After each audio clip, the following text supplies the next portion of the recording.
Ngene urip ki iso obah. Kleru Pak, nek jenengan pengen ngerti urip ngaji, nate ngaji mboten? Nate. Alibata ana pira? Alibata ono 30. Loh, ngono kok jere ngaji. Lah piye to? Alibata ana pira? 30. Telu. Loh kok iso 3?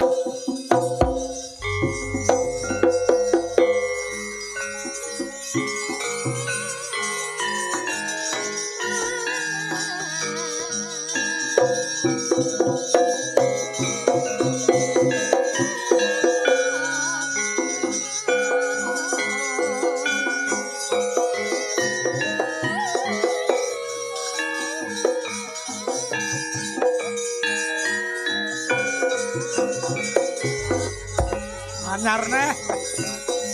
Oh alah. Dagelan kok jer pegatan ae. Kanca-kanca KPK, komunitas penggemar Kangko, Mas Gawer.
Bang, ora usah nesu, nyapa to nesu. Suwe ora tau ketemu, gawe temu pisan kok gawe-gawekno kancane. Sapa ta?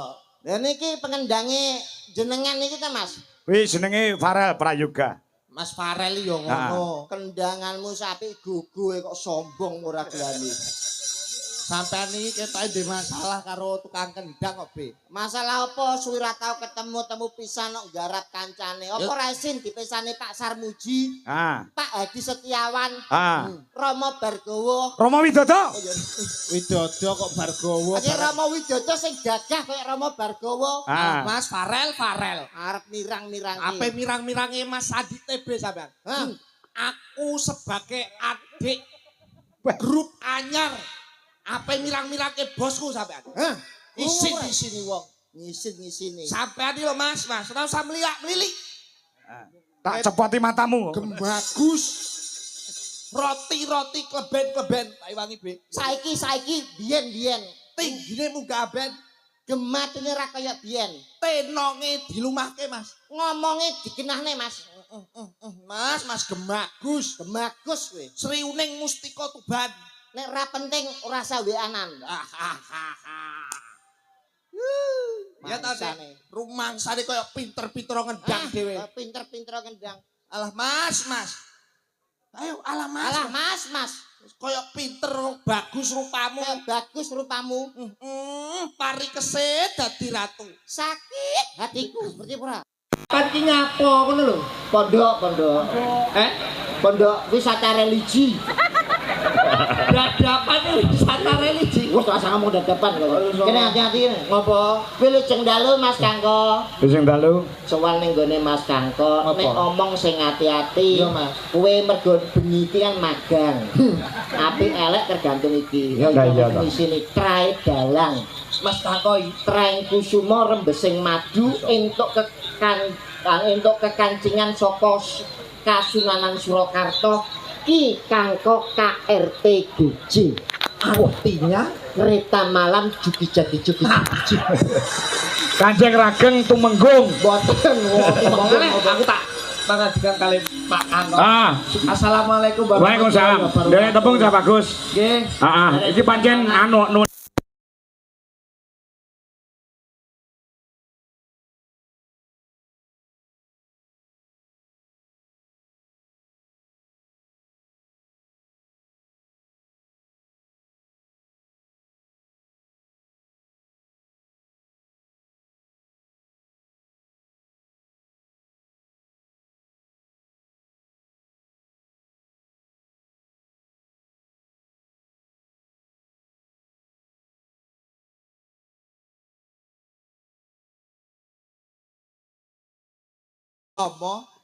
Ibu. Jadi manusia hidup harus ingat kepada orang tua. Betul. Barang siapa orang yang tidak ingat dengan orang tua, maka di situ akan kehilangan surga. wah ya mergo surga di telapak kaki Ibu. Mula meri anakan bebek. mula pas kula buat beto rencang TB. TB ki artinya apa? Telek bebek. Beh, Pas. Dadi layak raine kaya letang. Bener. keluarga binatang. Ya. anu nyuwun sewu Mas. Apa? Nek jaman riyen pangapunten mohon izin Pak Adi Setiawan, Pak Sarmuji. Nek dagelan riyen seniman niku nek gawe jeneng panggung niku luwes iku ora koyok nek gawe jeneng kewan.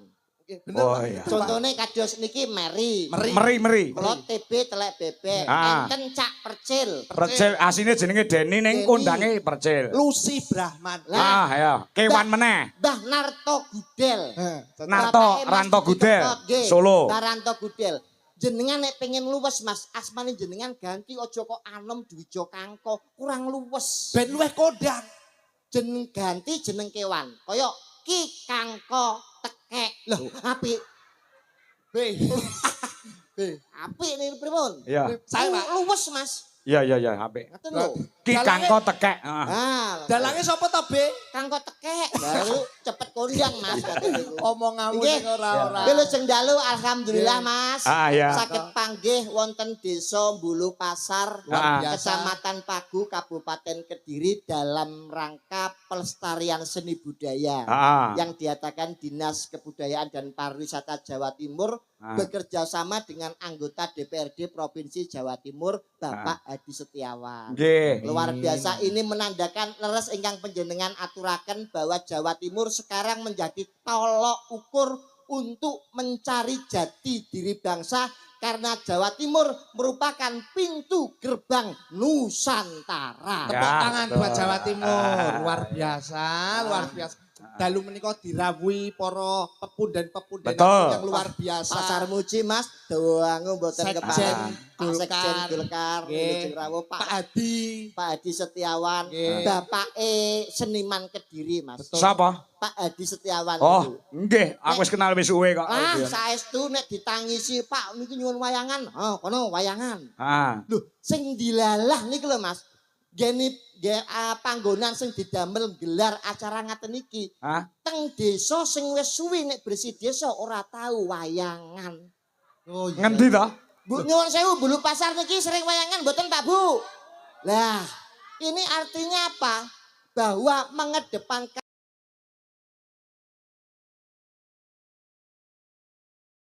mawi tatanan memberikan contoh yang baik, insya Allah dengan hari ini wayang kulit berada di lapangan Desa Bulu Pasar bersih desa dan acara PHBN yang akan datang Bulu Pasar gelar wayang kulit. Pertanyaane, B.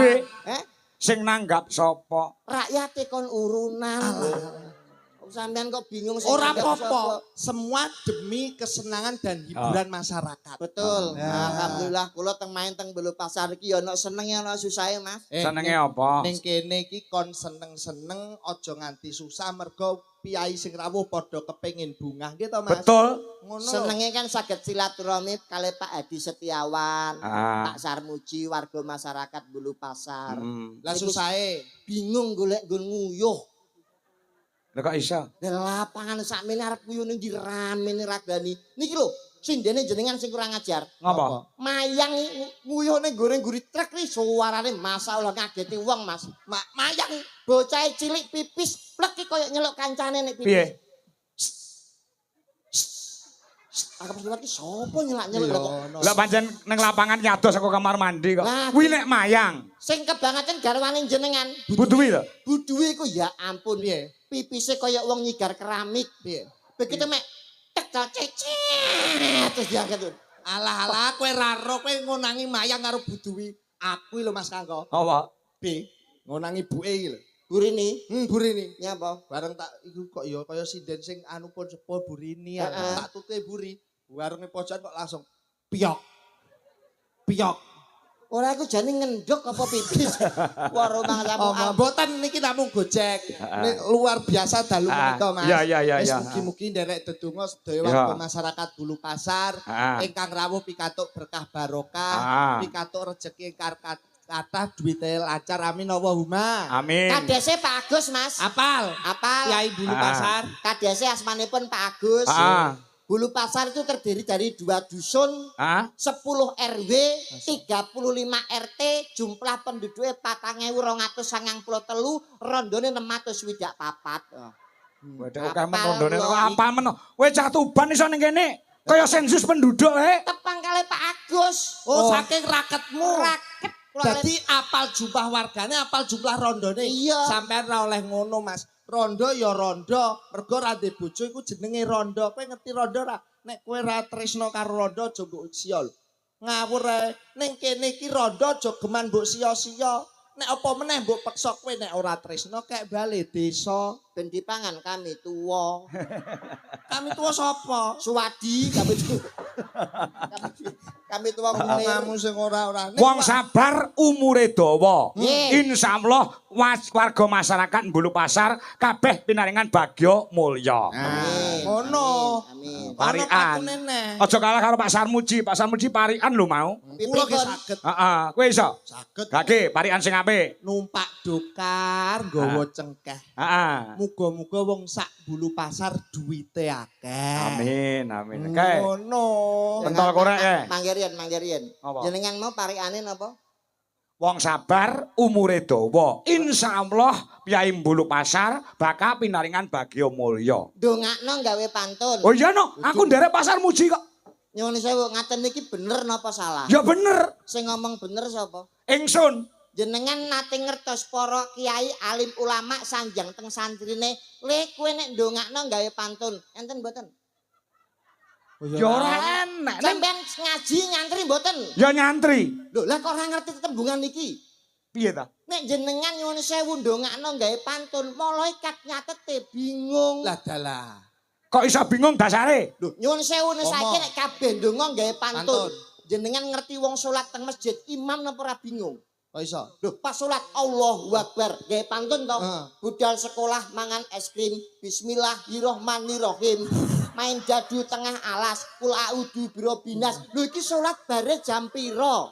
Masyaallah. Sapa sing ngomong bener sapa? Tanggung jawab jenengan. Keweprok godho malaikat. Malaikat kok iso ngeprok. Slero donga niku bloko suta mawon, penonton paham bisa ditangkap masuknya. Malaikat nyatete ra bingung. Ya wis aku sing donga nek ngono nek kon biasa.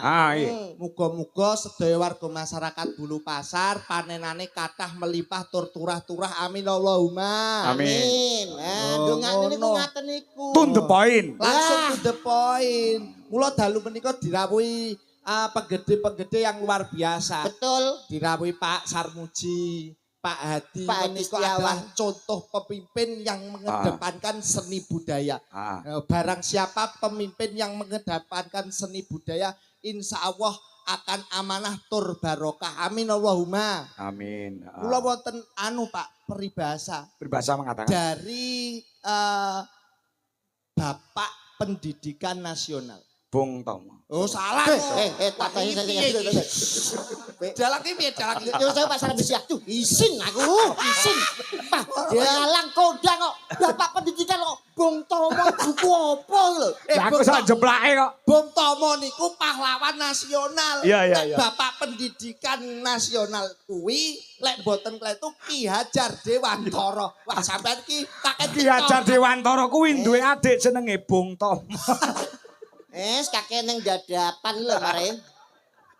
Ki Hajar Dewantara. Ya, Apa yang dibicarakan? pernah berkata, ing ngarsa sung tulodo. Ing madya? Ing madya mangun karsa. Tutpuri. Handayani. Iya, betul. Sing ngarep kuwi menehi contoh. Sing tengah kuwi menehi semangat. Sing buri menehi dorongan. Jadi kedah bersinergi antara yang atas, yang tengah, dan yang bawah. Ing ngarsa sun tulodo, Ing madya mangun karsa, tutwuri handayani. Ki Hajar Dewantara. Rungokno kupingmu. Rungokno Bek. Ngono lho. Pimpinan kuwi kudu iso dadi napa wau? Ing ngarsa sun tulodo. Terus ing madya mangun karsa. Terus terakhir Tutwuri handayani. sing nyiptakno sinten? Ki Hajar Dewantara. Nyuwun sewu Mas, kula niki bantah sekedhik. Loh, nyapa bebantah? Pepatah itu buat pemimpin untuk tahun-tahun yang lalu, tahun-tahun sebelum kemerdekaan memang cocok. Saat ini tahunnya 2020 loh Mas. Wis ngerti? Itu sudah tidak relevan digunakan sekarang. Ing ngarsa sun tulodo. Ing madya mangun karsa. tutwuri handayani. Niku teng mriki pun mboten relevan tahun 2025. Sebabe sudah tidak berguna, sing berguna niku mboten niku sakniki. Sing gunane apa? Sing berguna niku ing ngarsa lumpuk bondo, ing madya mangan kanca, tutwuri golek rai. Aduh, nggih napa leres Pak Bu? Aduh. Sampeyan iki pripun to, Mas? Iki aku wis gawe kata-kata apik malah mbok rusak kowe. Orang rusak ini menjumbuhkan dengan situasi yang sekarang. Lho kowe wani tanggung jawab. Tanggung jawab lho. Iso gelar kudu iso gulung lho. Nggih, Wong gawe mesti wong gawe kudu nganggo. Kudu nganggo nih. Kowe kudune tanggung jawab. Tanggung jawab, Mas. Pomo ana guru bertanya, murid harus menjawab. Berarti bener ya. Bener. Kediri kutane sing dadi bukti lan nyatane. Nek tak takoni ra iso jawab. Tapuk dalange. Aku ora melu apa-apa. Kula jenengan kudune tanggung jawab lho. Ing ngarsa numpuk bondo. Wong sing panggonane nang ngarep niku numpuk bondo jenengan percaya mboten? Ora no. Ora percaya? Ora. Ora sadadoh golek niki pagelaran apa jenenge? Wayang kulit. Wayang kulit niku enten yoga, sinden, kruwayang. Sing dadi pemimpin sapa? Dalang. Sing manggon ning ngarep sapa? Dalang. Sing bayarane akeh dhewe sapa? Dalang. Ing ngarsa numpuk bondo. Jenengan bayarane akeh dhewe ora? Heeh. Numpuk bondo apa ora? Numpuk. Lah kok ora gelem ngakoni sampean, Aduh. B, Mas. Kenyataan lho Mas iki. Ya Allah bener ya Mas. Pak aku iki bayarane akeh dhewe nyuwun sewu nggih Mas. Belan anakku le. Niki Mas Kako mergo tanggung jawabe gede. Rungokno kupingmu. Ngopeni wong akeh, ngopeni yoga, ngopeni sinden, ngopeni musik, ngopeni sanggane abot. Sanggane tanggung jawabe gede. Nyambut gawene rekoso. Dalang niku penggaweane paling abot. Nek abot nyapa ben bengi kok tanggapan. Mbok neng omah leren nek abot, nek enteng dilakoni. B, antepe dalang niku napa? Teko kene ya ora usung-usung debok. Sampeyan mek dok. Oh, 100 juta. Nggih napa mboten? Kok plonga-plongo takoni kok. Duh, Pak Kako iki piye to? Pak Kako Taiwangi, Pak. Wangono ri. Dalang abot ki mergo nyuwun sewu, mikir sanggit wayangi lakoni Semar Bangun Kayangan, iki yo sanggite beda-beda. Dadi mikir sanggit, mikir notasi gamelan. Mikir sanggit, mikir apa jenenge sanggit garapan. Mergo apa sing ditanggap kuwi lakone padha. Ning piye carane supaya beda? Kuwi dipikir tenanan. Iso napa mboten? Ya iso. Ya ya kuwi enteng. Nek ra iso abot. Kok ora percaya sampean iki? Leri Sumari anu Sumari sapa to? Meri ya. Sumari. Aku wangono apa enggak kalah karo TB. Ya ampun, anane abot mergo melek suwengi, Dik. Karo masamu yo kuwi turu kabeh apa piye? Iki yo melek ning daerahnya akeh ndi? Iki numpuk bondo. Maksudnya ki nyuwara ngono lho. Lah apa sing den samene bisu? Pak. Be, Ayo, pun jenengan ngakoni mboten nek ing ngarsa numpuk bondo ngakoni mboten. Nek ora ngakoni jenengan bengi iki blonjone ijolan karo sing meking. 300.000. Gelem apa moh? Gak. Lah nek ngono ngakoni nggih. Ya ngakoni. Ing ngarsa numpuk. Numpuk bondo. Ah ngono wae lho kok ket mau brengel-yelan. Walah dalang karo dagelan iki ora rugi. apa-apa. Mri Tinimbang sampean bayaran 300. Yo. Wis ora apa-apa aku. Ing madya mangan Mangan kanca. kanca. Lah niki sing bayar. Lah kok iso bayar? Ana wong niku sing apik kali jenengan, tapi mawa pamrih. Contone, Jeroning kedung ki iso dijajaki, jerone ati menungso sapa sing ngerti. Terus mboten. Bener. Ana wong apik niku iso-iso siji duwe pamrih, loro ngrusak paugerane jenengan, ngrusak rumah tanggane jenengan. Sik. Maksudnya piye karep? Kaya kula cedhak kali jenengan. Ketoke apik ning kula duwe pamrih, sapa ngerti aku demen karo bojone sampeyan. Kuwi jenenge ing madya mangan kanca, mulane ana lagu bojomu tak silihe. oh iya. Iku hati-hati nek karo wong sing apik iku kudu jangan curiga boleh tapi jangan terlalu percaya. Oh betul. Berarti ki nek seneng ya seneng tenan, aja nganti tanpa pamrih. Lah niku Kudune ikhlas. Sing terakhir terakhir. tut wuri golek rai.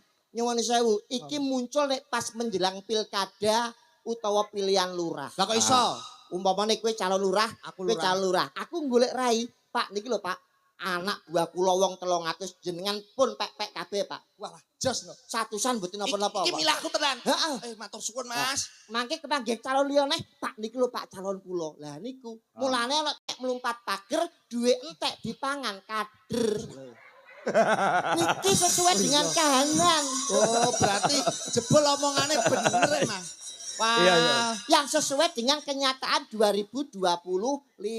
Lah mulane nyuwun sewu. Kenging napa kok Dinas Kebudayaan Pariwisata ngawontenaken adicara wayang kulit Keliling. ya keliling dalam rangka pelestarian seni budaya. Apa maksudnya, Be? Mergo nyuwun sewu para penggede-penggede ingkang lenggah kados Bapak Hadi Setiawan. betul sekali. Dari Dinas Kebudayaan Pariwisata Ibu Jawa Lelis Timur, ya. Citra Pertiwi mengadakan wayang ini karena netepi Darmo Pak. Darmo. Netepi. Ora lali marang tinggalane leluhur. Contone. Nyuwun sewu. Tiang menika diwenangake urip teng alam donya, iku pun gadah takdir. Oh ya. Kreteking ati ora bakal bisa ngalahno garising Gusti, budidayane menungso ora mungkin ngalahno panguwasaning sing kuwasa. Walah, kok dhuwur men be ilmu. Mulane wong urip niku kudu golek jatining diri, eling malangsangkan paraning bumadi kiblat papat 5 Pancer. Pandhawa pancer. Jangkrik iki aku dalang wis suwe lho, Le. Lah iki Tongamu no. Keblat papat 5 pancer. pancer niki Pandhawa, Indonesia Pandhawa, Pancasila. Kok pancer? Sampeyan banter salah. Aku udah nek bener itu bengi iki. Mulane teng alam donya niku sapa sing nandur bakale Ngunduh. tumindak kudu sing ati-ati. Iya no. Becik ketitik ala ketara, sapa sing miwiti ala ing kono besok bakale Sirno. sirah ngelu. Wah sampeyan jak omong Jangkrik. kasepuan ndeledek kabeh to Pak sampeyan iki. Be. Rene odile tak griajin dia. Asu. Suwi-suwi kok. Sabar bos, sabar inna wa ma'asobirin. Ini aja bocah anu ora sakit iso dikalahke. Tutungno omamu tanggung jawab, Be. Wah, ngertos nggih. Hei. Jenengan ngerti urip niku napa? Urip kuwi ambekan. Alah bos. Nek ora ambekan ki ora urip. Alah. Tak pocangkemu. Tenan wi. Pak Hadi Setiawan salah golek dalang bengi iki. Cah TK yo ngerti nek urip kuwi ambekan, kuwi pasal bu sampe guyu lho. Cangkeme kangko sampe ngomong ngono lho. Wis tak omong iki realita lho. Nggih jenengan niku dalang lho, dalang niku modal piwulang menehi petunjuk utawa unen-unen Jawa sing miguna tumrap masyarakat. Ya. Urip kok ambekan. Urip itu dari lahir dari seorang perutnya ibu akhirnya menjadi bayi. Alah kesuwen niku iku. Ngene urip ki iso ubah. Kleru Pak, nek jenengan pengen ngerti urip ngaji, nate ngaji mboten? Nate. Alibata ana pira? Alibata ono 30. Loh. Ngono kok jere ngaji. Lah piye to? Ali batak enak piro? 30. Telu. Kok iso 3? Ali batak. Loh, lah sak jim kakok. Sing takok sak jim kakok sapa? Jangkrik. Oh, berarti ali batak tok to. Paham mboten? Sik. Hubungane apa karo urip kuwi mau? Enten hubungane nek jenengan ngaji lewat huruf hijaiyah, alif fathah, alif kasroh i, alif doma u. Unine. A I U. Karo urip hubungane. A I U nek diwalik U I A U I A U I. Ora tau ngaji marahe gak ngerti. Lah kok tekan lagu to sampean? Alif fathah A, alif kasroh I, alif doma u. Nek diwaca A I U. artinya aku iki urip. Masya Allah. Plong-plongo Kowe kok mesti. pinter tentang huruf hijaiyah to, Be? Lagi U I A wis uyo.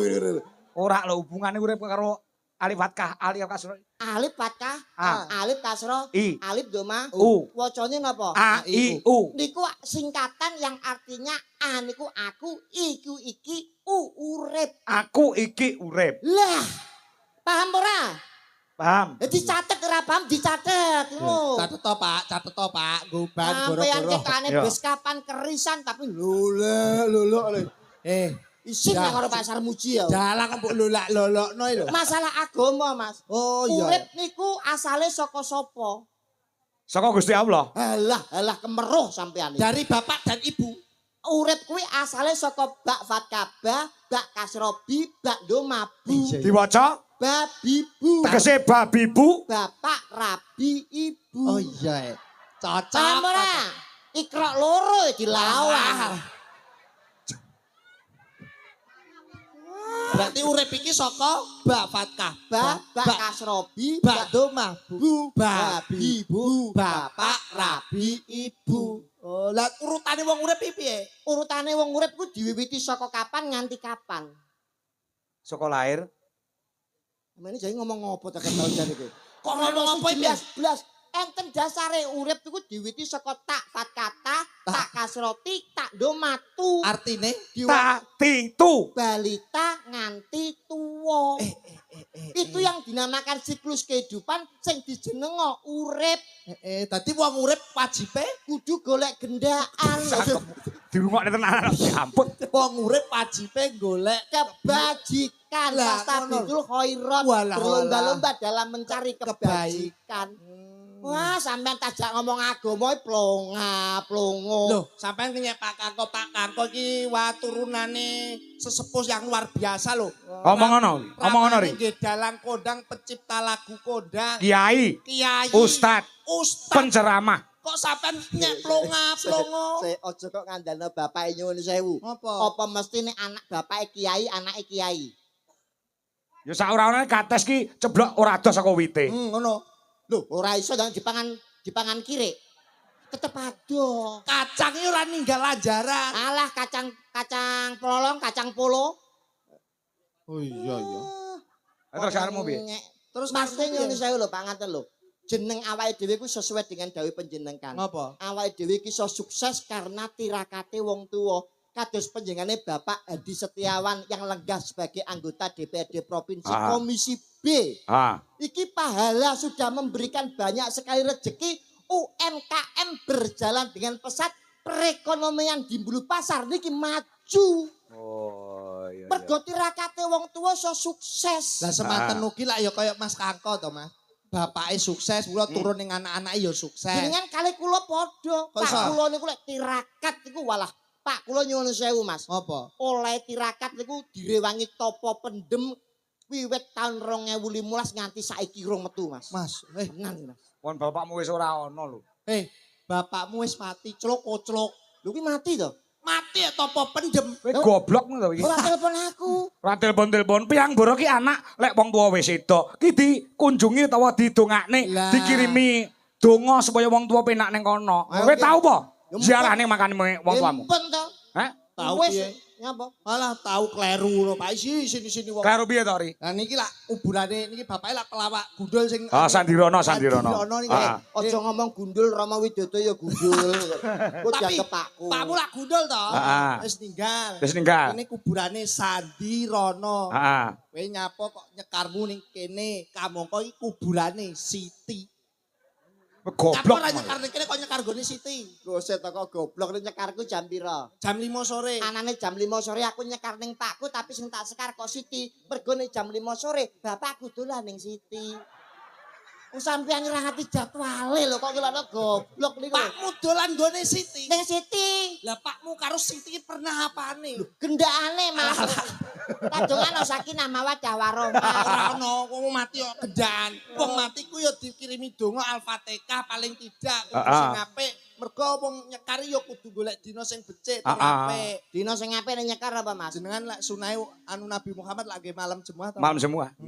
Umume masyarakat Robik Bili Bali Beladaya para kamu makam maropaya di Sohiro. Sesuk alon-alon aku ben krungu. Napa? Robik Bili Bali Beladaya warhamuma kamarobaya ni Sohiro. Kuwi dongane anaknya wong tuwa, clok-clok. Nyekare tenggene sing apik dina napa? Kemis malam semua.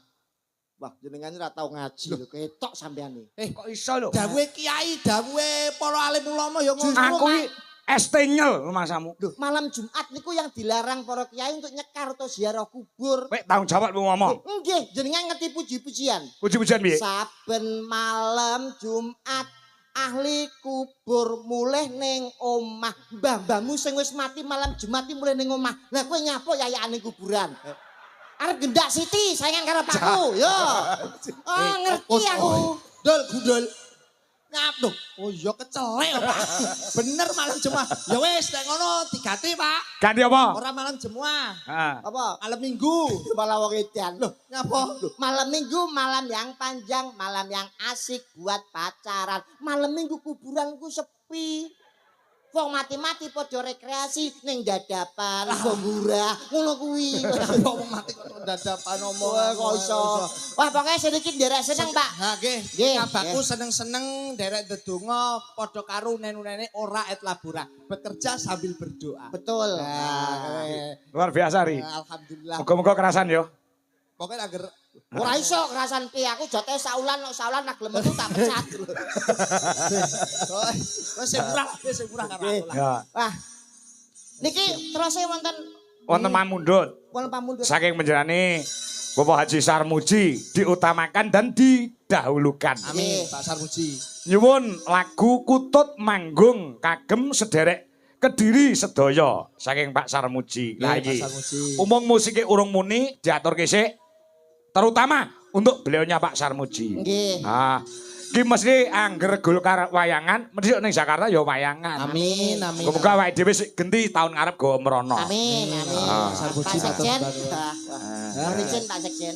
Nggih, wingi yo teng Madiun. Karo kowe to kae nang Madiun? Boten, Pak. Kali kanca kula. Oh, karo Slendro ya. Lali aku. Niki sinten? Ora katakong. Ah, mantep mawon. Sinten, Pak? Ya diurutne no.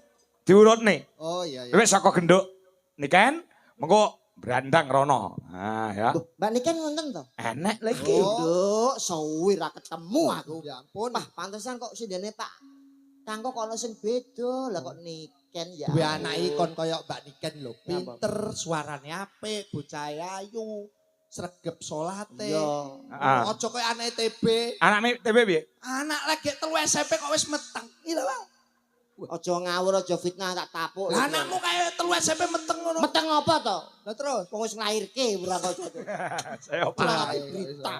Masuk deh. Masuk ri, masuk. Sinten iki? Mbak Niken mulai Ah niken, ayo kan. Ora katakong. Ah, gen ora kedawa-dawa. Sing penting kutute manggung diaturke. Ah, mergo iki diparingi bebungah iki lho saka panjenengane Bapak Sarmuji. Nah, iki sakmene kae. Nek ora kleru 2 juta iki. Nah, ora 3 juta. Nah, iki nggo kas duit Jolaras Indonesia. Gosek to Apa? sampeyan iki kon kok ora iso. Ngapa? Dipun paringi pinten? Mbah ora tak hitung. Ya didop didop. Jiro lupat mo 6 tu 8 songo. 2 yuta dindem songo kena berapa? Ora kena. Ora iso. Ora iso nggih. Ora kena. Iki dadi nek sing pas kan nek dibagi 9 kan paling gak nek kan Piro? 2.700.000. Heeh, ya. Dadi bagi 9 kan 300-an. Ah. Pak Sarmuji kirang 700 kersane Cangkem. ngene. Ganting, Pak. Malah ngemis. Wis dikae kok ngemis. Boten Pak, boten Pak. Boten mohon Pak. Ana rezeki sithik disyukuri akeh ya disyukuri Nggih, ora Pak. oleh ngono. Ngono lho Mas. Iso. Mbak menawi Pak Hadi nek badhe nambahi monggo lho Pak. Pak Adi wis bingung. Yo iso. Monggo ndek niken. Iya. Jumeneng Pak, jumeneng. Ora usah lenggah wae sik, mergo kutut manggung. Mulai lagu-lagu liyane wi ngadeg iki genduk niken ya lagi lara ning ora dirasakne larane demi untuk menghibur masyarakat Bulu Pasar. Luar biasa. Luar biasa. Sehat Duk, dan sehat. Sehat Nduk.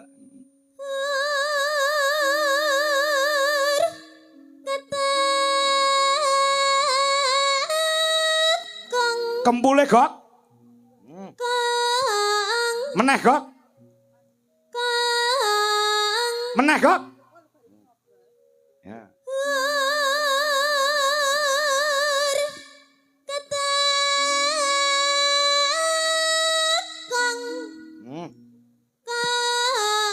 Kumpul ngun.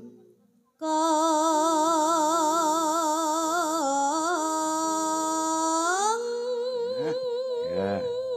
Luar biasa. B. Dalem. Anakmu apa duwe anak ngene iki ngono piye? Pah, kula nek di anak niken niku beja-bejane wong tuwa sing iso nyuwargane wong tuwa nggih niki, Pak. Kok iso? Ayem. Delok anake sukses, karirnya sukses, ya cuma kuwi. Apa? Percintaannya ya gak sukses. Oh masih dalam pendidikan kok. Mas. Pendidikan iki ora perlu mikir percintaan ya kan? Sing penting karir yang tinggi nyatane karirnya sudah menjadi orang nomor 1 di Indonesia. Mboten kula tangketi Pak Nyun sewu nduk niken. Umpama sampeyan golek jodoh mau niki umpama lho ya. Ah. Upama seniman golek bojo sapa nduk? Dagelan, yoga utawa Dalang. MC manten utawa dalang. Tukang saran. Iki lho.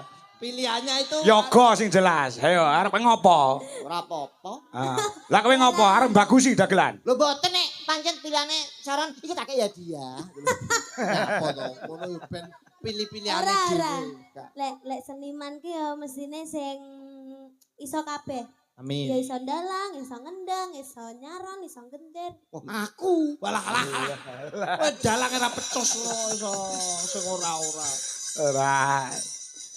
Cita-cita ki oleh. boleh. Cita-cita ki oleh, tapi jodoh itu di tangan Tuhan. Betul. Ada? Nggih. Betul, Pak. Nah, berkarir yang setinggi langit dulu. Betul. Nah, perkara engko jodoh ki nek sing ngatur kita. Leres, Pak. Lah iya. Nduk kan terus Den. Lara wae suarane kaya ngono ndalek waras. Nah, iya. Mangga mangga mangga mangga Mangga mangga. mangga mangga mangga mangga mangga mangga mangga mangga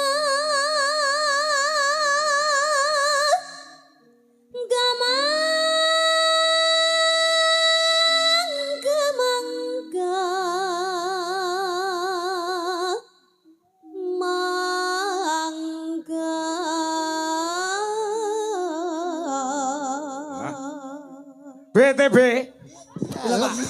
Tak kurang ajar jenenge apa to?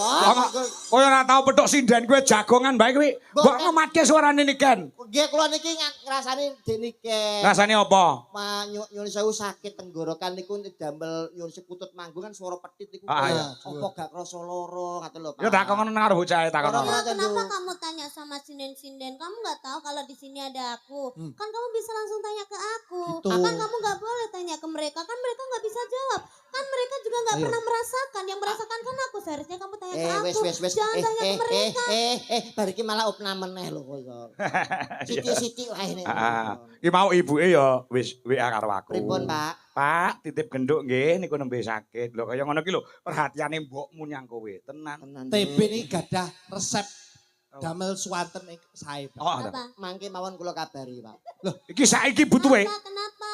Kan aku Omong sakit iki Ojo sekarang. anu nyuwun sewu jangan terlalu memakai obat-obat yang mengandung kimia, Nduk. Iya, Pakai terus? resep mbah-mbah air embun. Nah, Banyu dikene gelas. embun, nggih. Jenengan jam 7 bengi niku pados golek botol, Nduk. Buka tutupe, botol iki buka tutupe kek ning dhuwur genteng.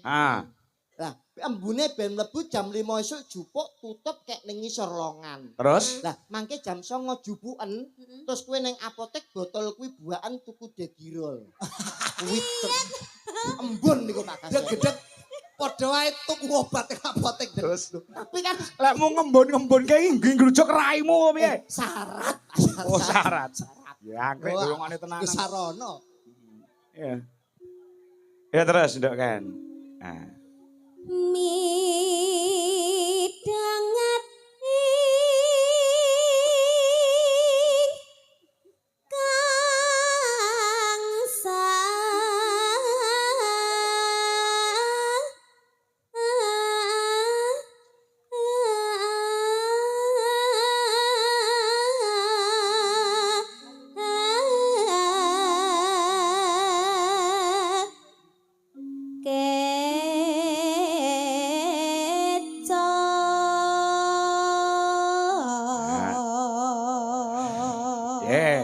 Iki mau saking tresnane para penggemar-penggemar Niken Salindri. Wingi Mbak Tari saka Hong Kong nek luar negeri nek ora Taiwan, kuwi transfer aku 400.000. Terus Mbak April saka Malang kuwi transfer aku 500.000 sebanyak 900.000 untuk diberikan kepada Niken kelawan Ardi. Nah wis tak wenek Ardi, lah engko nek ngedum piye ora entuk tukaran. Ya wis tak kene aku sebagai jembatani Pak, menyalurkan. Lan terima kasih untuk Mbak April memberikan jarik untuk teman-teman Dwi Jolaras Indonesia, jarik anyar kabeh. Sinten? Mbak April. Hebat.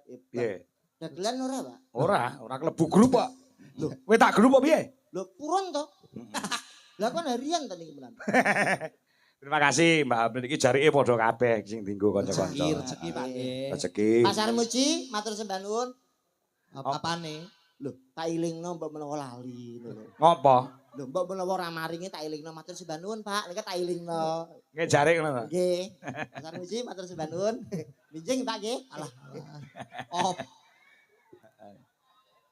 Iya ndek kan terus. Ya.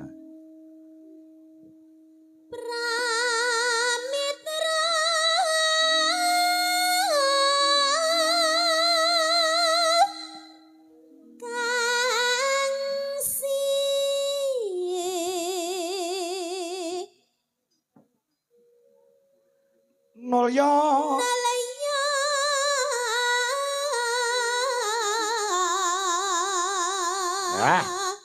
Manut aku nduk, Ken. Sugeng lenggahipun Pak Sarmuji. Nah, ngono.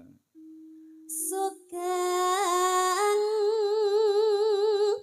lenggahipun Pak Sarmuji. Kepenak. Piye kowe dadi Pak Sarmuji lek jawab piye, Bi? Alah, yo Nduk, ya matur suwun. Omong OTP ya jarine minggu ngarep. Nyamu sing engkel ae. Kok iso kok lagi diwenehi. Iya entuk WA saka pasanganmu lawas. Ayo Pak, diumpani terus ke ITB. Nah, Pak Yogi Bagong. Syukur. Ya. Nano. Ya, Nduk.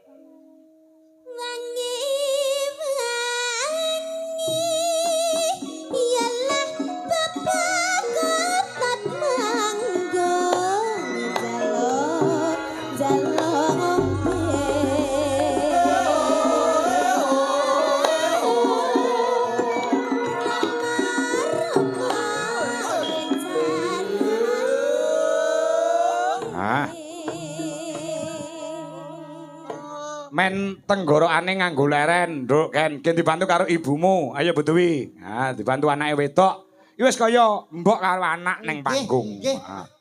Mergo cilikane Niken iki ya klebu sing ngempit-ngempit ki ya Bu Dewi.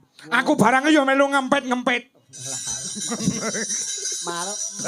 melu mengenalkan teng wayang lho Mas ngembite. Ora, ya wis dhek kondang iki ora mergo dalang kangkong iki ora. Wis kondang mergo ya pancen talentane luar biasa. Kebisane apa-apa iso. Tur disurung karo dongane wong tuane. Dadine mumbul kaya ngene iki. Nyatanya hasilnya berkualitas. Heeh. Dadi dalang-dalang ora usah ngaku-ngaku ngempit-ngempit Niken Salindri iki kondang dengan sendirinya. Ayo Bu Dewi. Mangga Bu Dewi. Sing bareng ngempit aku, ayo. Ya.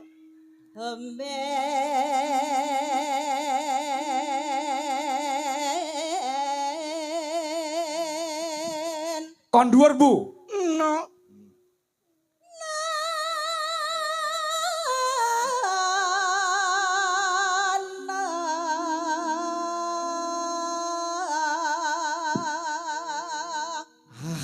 Iki nom-nomane niku luar biasa talentanya. Heeh. Wah, pemenang lomba Sinden Idol Pak nggih. Sapa? Budi. Biyen rung enek Sinden Idol rung Masih enek. menang lomba untuk pencarian sinden berbakat. Oh iya, Wah, iya. luar biasa wonge. Beja munduk dirabi Betara Kala. Wah, jamin akeh. Sapa Betara Kala? Biyen. Cangkemmu. Ya bagus ngono Betara. Miner ke Bu?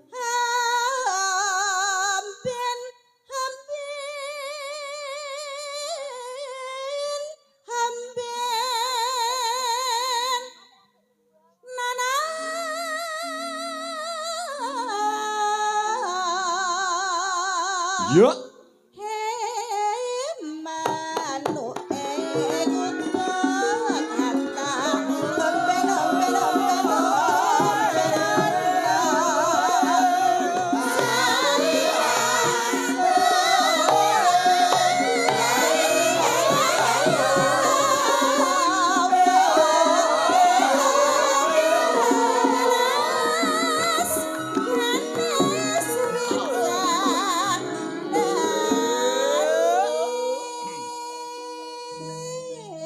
Ya. Sore ngene iki muni kutut manggung kaya penak ya, Be. Sing nonton ya anteng leh ngematke, lek ngrasake tembung utawa tembang, ya ta. Geser sebelahe. Nah, primadona Jujolaras Indonesia. Wah, nggih. Jik gadis, ijik perawan lagek anyar-anyare lulusan cah kuliahan. Wah. Nduk Wanda. Wanda. Lho, nggon pipi enek andeng-andenge ta? Nggih. Ah, saya manis, saya Manis ayu. lesung pipinya niku juga muncul. Iya. Nembe lulus ta, Pak? Nah, lagi wae lulus. Anu, kuliah Gelaran apa? Gelaran apa? SSN, sarjana seni. Seni. Oh, meh ora unda-undi karo bojo kula. Lah bojomu? Kula bojoku niku SPD MMD, Pak. Oh, sarjana pendidikan magister manajemen. Sapa sing ngomong? Lah kok SPD MMD niku sekolah pedodel mergo meteng dhisik, Pak. Dadi pacaran 2 tahun bojoku meteng. beda karo bojomu. Tak kira lek SK sarjana karaoke. Ayo Nduk Wanda. Iya, Nduk. Ya, iki. Pakan. Ya. Pakan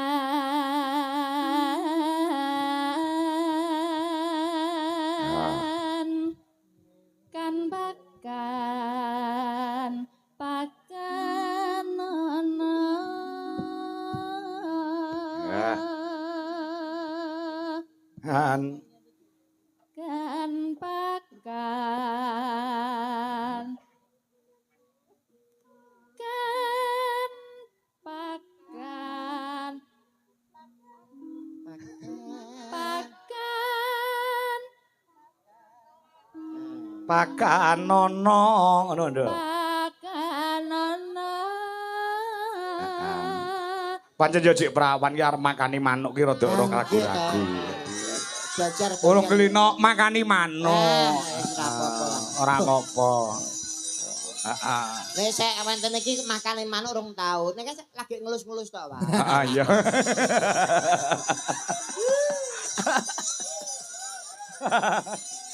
Lah iya. Ya Nduk. Ya, terusno. manuk kuwi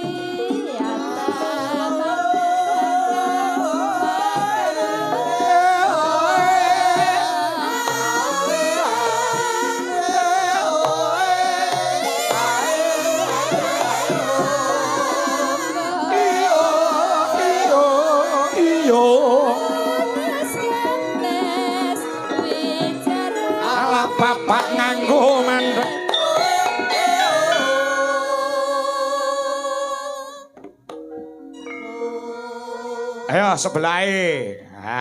Geser. Iya. Luar biasa iki yo. Apa primadona di Solaras Indonesia. Nggih. Mbak Mayang Anjarsari saka Bluro Mas TB. Nggih. Menika tasih SMP Mas. Nggih. Napa niku, Pak? SMP napa? Sampun manak pindho dadi Oh. wis doboli wingi. Iya, sekermu kena nduk kita. Padahal cerili lho. Kita lek sik cilik ngono ya. Nggih, ora ketok ora mawaki belas lho. Heeh. Batese prawan ngoten. Lah iya. Nduk, kulino makane manuk to. Heeh. Kuwi genah bakoh iki tukang makani kok. Nggih. Kalau cara jeluk embik wis ngawaten iki gegem lho kita. Apa beda ta, Be? Benten apa? Oh, bedane lek mayang kuwi gegem. Gegem nek saya perawan nyuwun sewu nek mik ngaten iki. Oh, lek iki mau mayakan sapa jenenge? Wanda iki mau. Wanda ngaten nek niki ngaten dan nek burine niki benten. Bedane? Nyapa ngono Ora kuat belas. kabeh ngono. Omonganmu sing ora-ora. Ayo, Mai. Mayang Anjarsari. Nah. Hah? Nanong. Ya. Ya. Witing klapa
Yo sambung sebelahe. Sambung wancit jalu yuk. Kudu iki lho terusane. Iki urut lho, Be. Nggih. Mau Wanda ki jek perawan, terus apa jenenge kuwi apa mayang kuwi wis duwe bojo.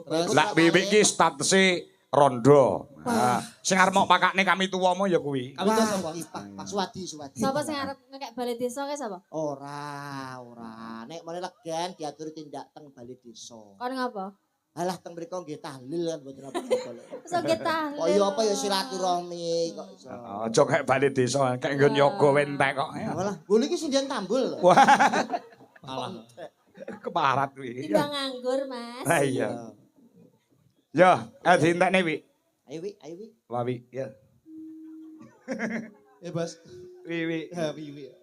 Sida ora? Sida. Ya. Bacotke kuda nyungklang saramban, ya. Duh, lae wong bagus.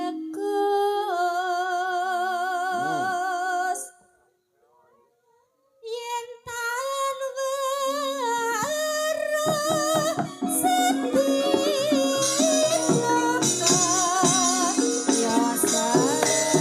Ngaturi tindake panjenengane Bapak Sarmuji. Ya, Mas Ebe. Monggo Pak Haji Sarmuji. Tindak panggung.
pun timbali to.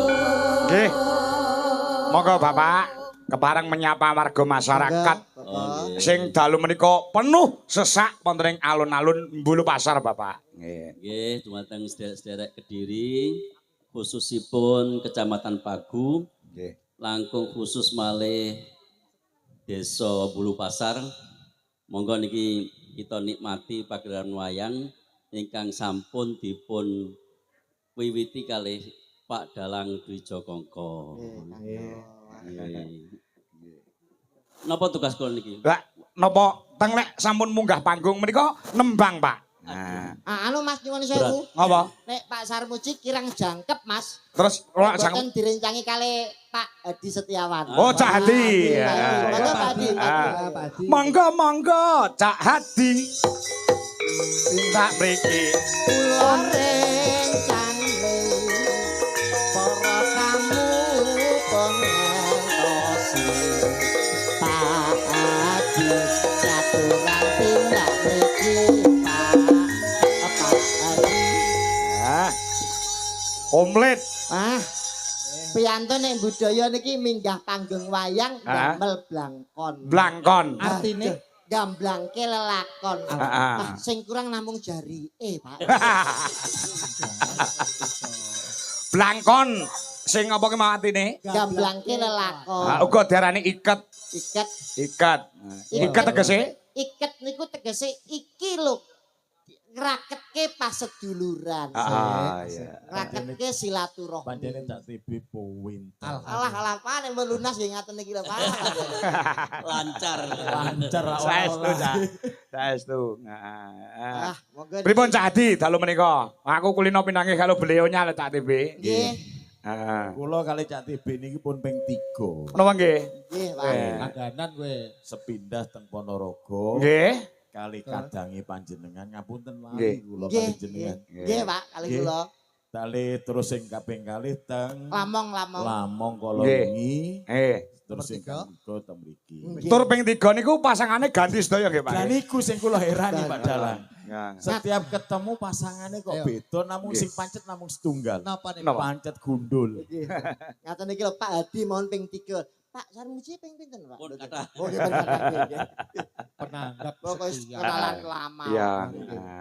Monggo badhe tembangan apa paring dawuh kula nderek mawon Cak Hadi kalian penjane Bapak Haji. Kula maca patanon nggih. Maca pajab. Mohon nggih. Monggo. Monggo Pak. Napa Pak? Maca patipun napa Pak? Maca patipun mengke ingkang saged nebak napa niku tembangipun mengke kula kasih hadiah. Wah, nggih. Yo. Pedemen wayang monggo. Dimate. Enggak. Dedalane guna lawan sekti kudu andap asor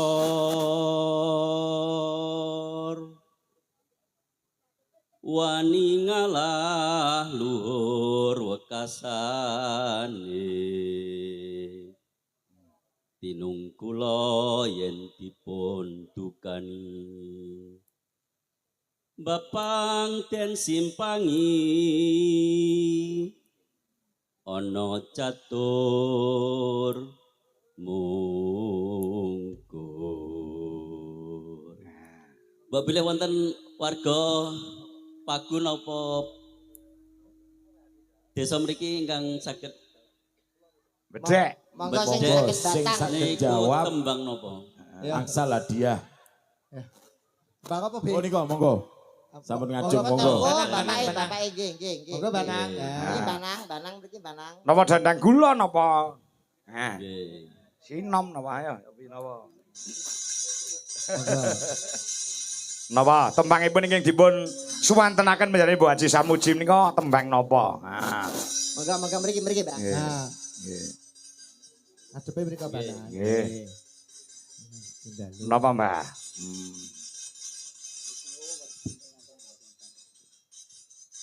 Napa niku tembang napa, Mbah? Tembangnya napa niku, Mbah? Nami tembangipun napa, Mbah?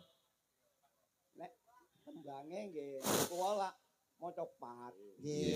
Naminipun Pun ingkang dipun karepaken. Judule. Mecopat kan kata termasuk tembangin nopo ngaten Mbah. Oh. Sinom napa pangkur napa mijil napa angge orong-orong. Pucung. Ojo. Pucung. Laras mboten Pak Ji? Panjenengan kang saged sumrega. Salah. Salah durasipun. Salah? Nggih. Wonten sing saged monggo. Niki. Mijil. Mijil. Niki. Monggo. Kula paringi niki. Oh alah tukang son. Alah. Umbene melu wayangan. Mboten merjine to, Pak. Mboten tembangipun Mbah.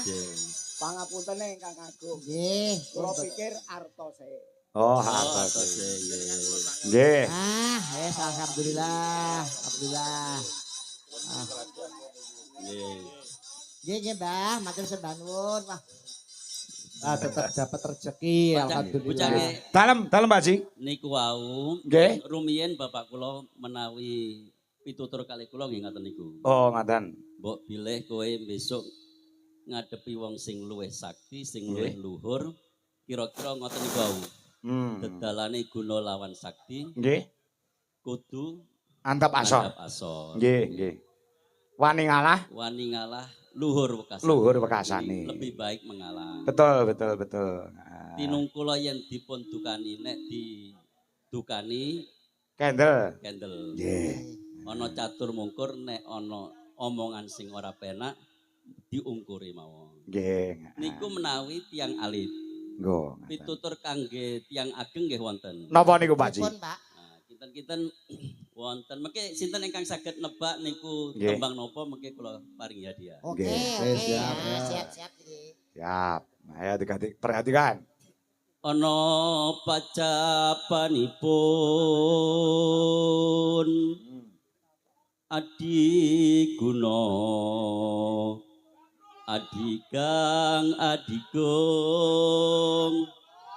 Yang berani maju langsung maju gak apa-apa satu orang yo. Siapa? Oh niki. Pak niki lho Pak. Pak niki. Pan Adigang. Idang Adigung Panesti.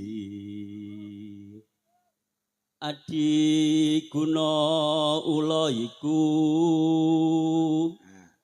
telu pisan mati sampya.